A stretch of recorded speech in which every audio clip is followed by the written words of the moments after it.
Hello friends, आज के video में हम लोग एक बहुत इंपॉर्टेंट टॉपिक के बारे में बात करेंगे। वो क्या है?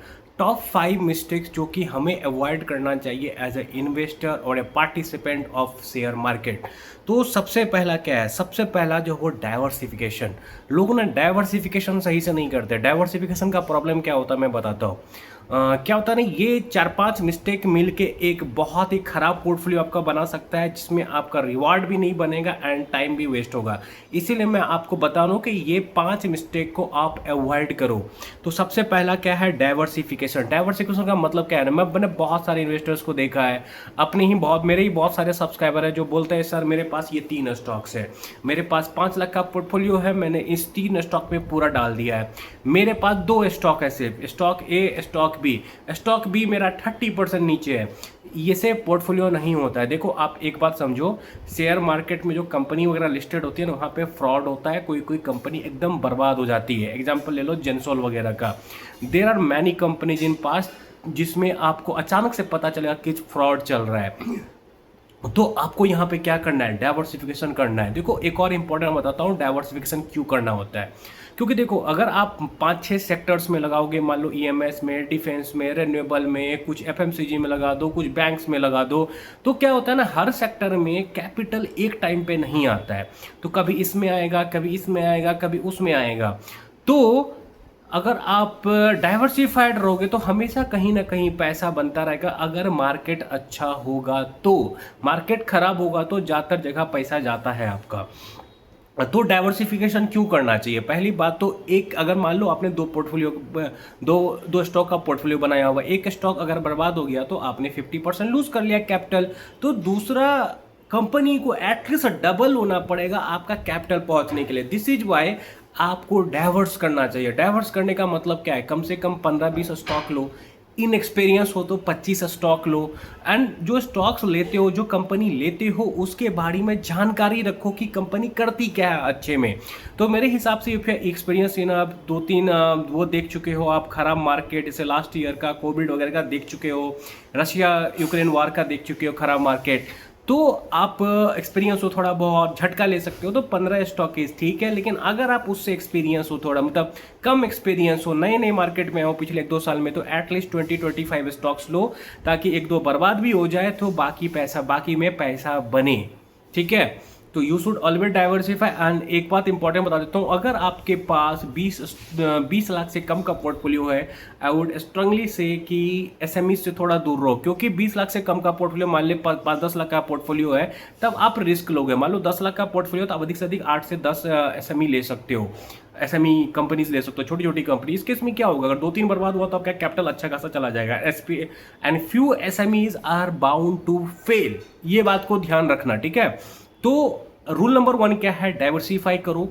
3 स्टॉक, 4 स्टॉक, 5 स्टॉक का पोर्टफोलियो मत बनाओ। थोड़ा थोड़ा डिफरेंट डिफरेंट सेक्टर में भी पैसा लगाओ एंड वेट करो। सेकेंड चीज क्या है कि अगर आपका 25 लाख से कम का पोर्टफोलियो है, 20 लाख से कम का पोर्टफोलियो है, तो no SME, strictly no SME. ठीक है? अब हम आगे जाते हैं एंड दूसरा चीज देखते हैं, इम्पेशेंस। इम्पेशेंट, देखो क्या होता है ना, शेयर मार्केट में मुझे क्या लगता है ना, लोग बहुत इम्पेशेंट होते हैं। फॉर एग्जांपल किसी कंपनी का अगर शेयर प्राइस नहीं भाग रहा है ना, तो वो बाय डिफॉल्ट समझ लेंगे कि ये कंपनी खराब है।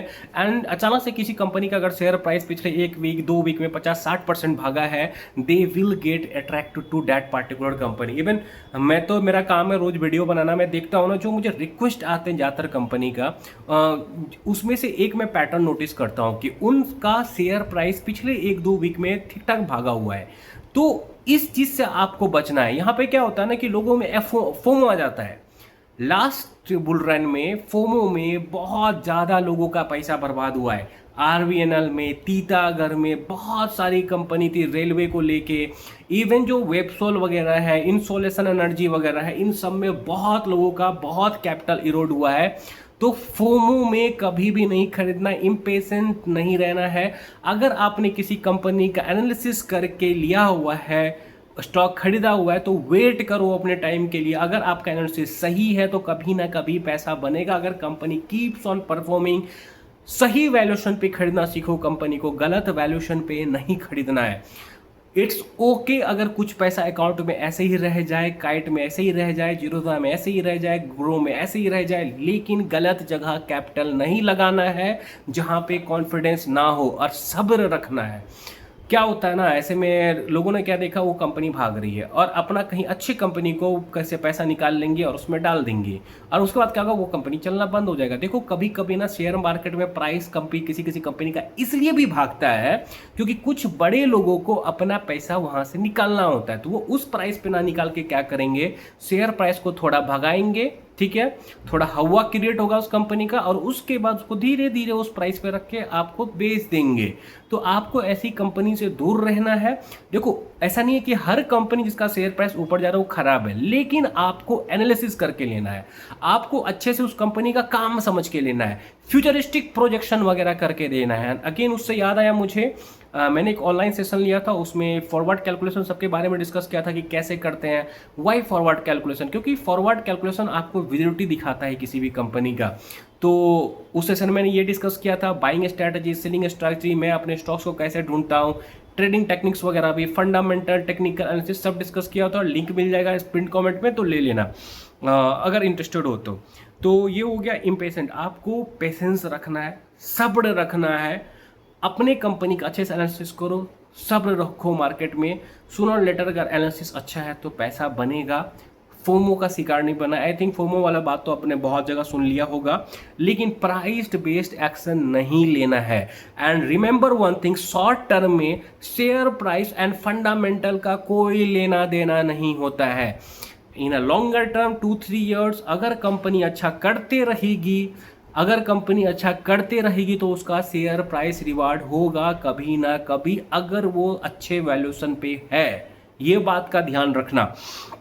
एंड थर्ड है इमोशनल इन्वेस्टिंग से बचो। इमोशनल इन्वेस्टिंग क्या होता है, मैंने किसी कंपनी को खरीद लिया, बाय डिफॉल्ट मेरे लिए वो कंपनी अच्छी हो गई। ये एक रिटेल इन्वेस्टर का बहुत ज़्यादा क्या बोलते हैं ट्रेट है, ये कॉमन बिहेवियर रिटेल इन्वेस्टर में। तो एक किसी कंपनी को वो खरीद लेते हैं, थोड़ा बहुत लॉस हो जाता है इमीडिएटली, जैसे ही लेते हैं थोड़ा ऊपर जाता है फिर गिर जाता है। जैसे I would tell you one story. मेरा एक दोस्त था, ठीक है, बहुत पहले उसने इरिडा खरीदा हुआ था and he made decent money, quick time में बिना समझे हुए खरीदा हुआ था। तो हुआ क्या, इरिडा में ना उसका बहुत पैसा बन गया, और वो इरिडा को लेकर इतना बुलिश था, क्यों क्या कैसे पता नहीं, लेकिन he was very very bullish in इरिडा। तो और उसने क्या बोला कि इरिडा को मैं 20-25 साल रखूंगा, ठीक है। तो सबसे पहली बात क्या है ना कि वो इमोशनल हो गया क्योंकि उसका पैसा बन गया था वहां पे, उसको कंपनी का नहीं पता, लेकिन क्या हुआ उसके बाद इरिडा गिरना शुरू हो गया। तो यही होता है, आपको इमोशनल नहीं होना है। कहीं पे पैसा बन रहा है और दिख रहा है बेटर अपॉर्चुनिटी, तो you should switch there given valuation comfort हो, ठीक है। Valuation is something which matter, कोई कुछ भी बोल दे, वैल्यूएशन सबसे ज्यादा इंपॉर्टेंट चीज है मार्केट में, ये बात समझो। ग्रोथ एंड वैल्यूएशन ये दोनों चीज बहुत इंपॉर्टेंट है। अगर कितना भी ग्रोथ कंपनी में क्यों ना हो, अगर वैल्यूएशन कंफर्ट नहीं है तो मैं कभी नहीं जाता हूं उसमें, doesn't matter. For example Apollo micro system में मैं आई वुड नेवर इंटर आज के टाइम पे, and then network technology I would never enter आज के टाइम पे, क्योंकि I don't have valuation comfort. And in this market आज के टाइम पे बहुत सारी अपॉर्चुनिटीज है, तो वाई टेक रिस्क, सिंपल सी बात है यहाँ पे, ठीक है। तो क्या आपने सीखा, इमोशनल नहीं होना है। आपका होल्डिंग का कोई कंपनी खराब भी हो सकता है, अच्छा भी हो सकता है, बाय डिफॉल्ट अच्छा नहीं मानना है। और कोई भी आपकी होल्डिंग की कोई कंपनी अगर शेयर प्राइस नहीं भाग रहा है बहुत टाइम से, इसका मतलब नहीं होता है कि वो कंपनी खराब हो। बहुत लोगों का मैंने देखा है पास्ट में ऐसा है कि वो बेच देते हैं इम्पेशेंट होके, और उसके बाद क्या होता है, वो कंपनी भागने लग जाता है। तो मैं आपको यही बता रहा हूँ, हमेशा बेसिक सही रखो, अच्छा एनालिसिस करो, सही वैल्यूएशन पे खरीदो, सूनर और later you will be rewarded, you don't need to panic. और अपना एनालिसिस पे भरोसा करो, दुनिया को छोड़ो, रेटिंग एजेंसी को छोड़ो, दूसरे एनालिस्ट को सोचो, अपना एनालिसिस पे भरोसा दो, बिकॉज इट इज यू जो कि अपने लिए आपके लिए पैसा बनाएगा। आपको खुद बनाना पड़ेगा, कोई और बना के नहीं देगा आपको पैसा। अगेन इमोशनल इन्वेस्टिंग से बचना है। कोई कंपनी आपकी होल्डिंग में है तो वो अच्छी नहीं बन जाती है, और कोई कंपनी आपके होल्डिंग में नहीं तो खराब नहीं बन जाती है, ठीक है। एंड कोई कंपनी हमेशा खराब नहीं रहती है, कोई कंपनी हमेशा अच्छी नहीं रहती। अगर पास्ट में कोई कंपनी का रिजल्ट खराब था और आपने उसे बेचा है, तो इसका गारंटी नहीं, ऐसा नहीं है जरूरी कि फ्यूचर में वो कंपनी अच्छी नहीं कर सकती है। फ्यूचर में वो कंपनी अच्छी कर सकती है। इमोशन को मार्केट से बहुत दूर रखना है, ये बात आप समझ लो। उसके बाद अगेन हाई फ्लाइंग स्टॉक्स, देखो मार्केट में ना बहुत अपॉर्चुनिटी है, तो मैं ही बोलूँगा हाई फ्लाइंग स्टॉक से दूर रहो, जितना दूर रह सकते हो रहो, क्योंकि एक बात समझो, प्राइस ऊपर जाने के लिए ना बस कंपनी का अच्छा होना जरूरी नहीं है। मार्केट में there is a term called pump and dump. तो क्या होता है, बहुत सारे लोग आएंगे, अमीर लोग आएंगे, पंप करना क्या होता है, खरीद खरीद के ऊपर लेके जाएगा शेयर प्राइस को। क्यों? क्योंकि उसको मन होगा मैं यहाँ पे नहीं बेचूंगा, थोड़ा ऊपर जाता हूँ, अपने कॉस्ट पे जाऊंगा तब बेचेगा। तो वो क्या करेगा, ऊपर लेके जाएगा, न्यूज वगैरह फैलाएगा, तब वहां से वो बेचना शुरू करेगा। That is called pump and dump, ठीक है, ये वर्ड याद रखना। तो आपको हाई फ्लाइंग स्टॉक को नहीं खरीदना है, एंड हर ऊपर जा रहा है स्टॉक अच्छा हो गारंटी नहीं है, और हर नीचे वाला स्टॉक खराब हो ये गारंटी नहीं है।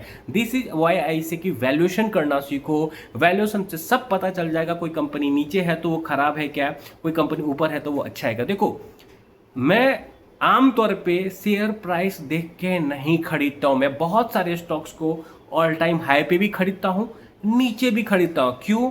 मैं वैल्यूएशन करता हूँ, मैं फॉरवर्ड कैलकुलेशन करता हूँ, और मुझे जहाँ कंफर्ट दिखता है मैं वहाँ लेता हूँ। मैं डाउनवर्ड एवरेज भी करता हूँ, मैं अपवर्ड एवरेज भी करता हूँ। इंपॉर्टेंट है मेरे लिए वैल्यूएशन। अगर मुझे वैल्यूएशन कंफर्ट है एंड मुझे भविष्य में ग्रोथ दिख रहा है, दैट्स ऑल।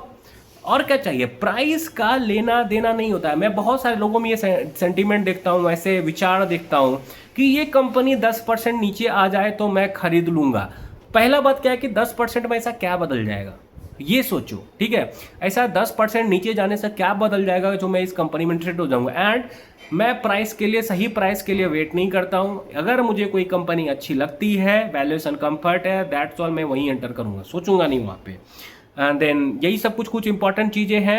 एंड सबसे जो इंपॉर्टेंट है, मार्केट में शॉर्टकट मत ढूंढो, शॉर्टकट नहीं है। कंपनी का एनालिसिस करना तुमको सीखना पड़ेगा। आरओसी आरओई देख के पैसा नहीं बनेगा।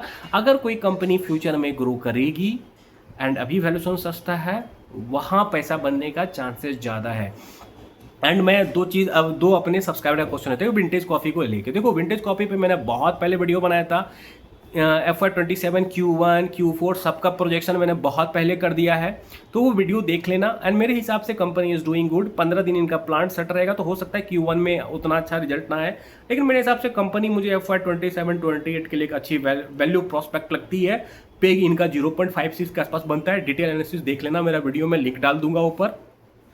उसके बाद एक और सब्सक्राइबर ने मेरा क्वेश्चन पूछा कि सर कुछ 25% CAGR वाली कंपनी भी क्या बोलते हैं, मतलब अच्छा खासा रिटर्न बनाती है, लाइक 10x के आसपास बनाती है 6 से 9 साल में, ठीक है।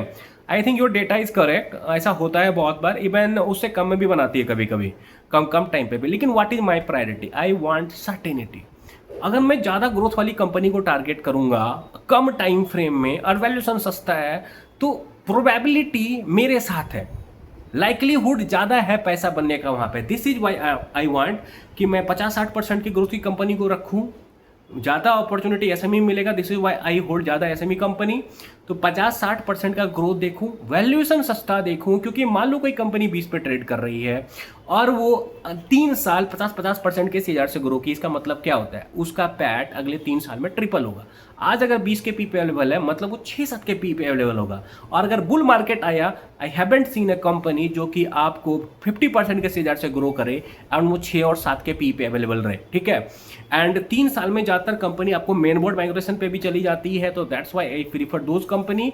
देखो क्या होता है ना, कभी कभी 25% से कंपनी ग्रो कर रही होती है, लेकिन शेयर प्राइस में ऑलरेडी वो ग्रोथ डिस्काउंटेड होता है, तो आपको बहुत सारा चीज़ सोचना पड़ता है यहाँ पे। तो I don't want those risk कि जहाँ पे मैं ये खेलूँ। I don't want, I only want कि थोड़ा टाइम ऐसा हो लेकिन मेरा पैसा बनने का सर्टेनिटी ज़्यादा हो। तो I just play with probability वगैरह, चांसेज मुझे ऐसा लगता है कि अगर मैं 50% ग्रोथ वाली कंपनी को लूँगा जो सस्ते वाले समय, तो ज़्यादा चांस है पैसा बनने का। बिकॉज यू डोंट नो कि कब ऑपरेटर का नजर आएगा कौन से स्टॉक्स पे। तो आई वांट टू बी, मतलब उस साइड रहना चाहता हूँ जहाँ पे पैसा बनने का चांसेस ज़्यादा हो। आई होप कि मेरा ये वीडियो आपको हेल्प किया होगा। एंड बहुत इंपॉर्टेंट चीज़ बताया हूँ, ध्यान से देखो, 1-2 बार और देखो और समझ लो ये सब चीज़ें एज ए बिगिनर, ये सब बहुत इंपॉर्टेंट है। And that's all. I hope you liked my video. None of the thing discussed, you are a buy, sell, recommendation, buy and subscribe. Thank you.